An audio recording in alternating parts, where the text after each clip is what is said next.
আমরা যখন কোনো কিছু সহজেই পেয়ে যাই না, তখন সেটার মূল্য দিতে জানি না, কিন্তু সেটা যখন আমাদের জীবন থেকে চলে যায় ঠিক তখনই আমরা বুঝতে পারি এটার মূল্য ঠিক কতটা। 2022-এ যখন স্কুল লাইফ শেষ করে কলেজে পা গেছিলাম, তখন একটা খারাপ লাগা ছিল যে স্কুল লাইফটা শেষ হয়ে গেল। তবুও খারাপের পরে কিন্তু ভালো কিছু হয়।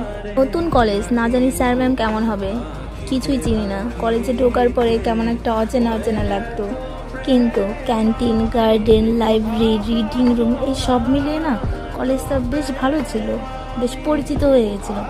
বাট যখনই আমাদের একটু পরিচিত হয়ে গেল সব কিছু, ঠিক তখনই আমাদের কলেজটা ছাড়ার সময় হয়ে গেল। ঠিক যেভাবে স্কুল লাইফটা আমাদের জীবন থেকে হারিয়ে গেল, কলেজ লাইফটাও ঠিক সেভাবে হারিয়ে যেতে শুরু করলো। আর হয়তো এই কলেজটা যাওয়া হবে না, যাওয়া হবে কিন্তু বলতে পারবো না এই কলেজটা পড়ি আমরা। আমি এমনই একজন স্টুডেন্ট, আমার পড়তে ভালো লাগে না, অথচ পড়া ছাড়তে ভালো লাগে না। আমি পড়াশোনা ছাড়তে চাই না, সারা জীবন আমার মনে হয় পড়াশোনাটা আমার সঙ্গে থাক।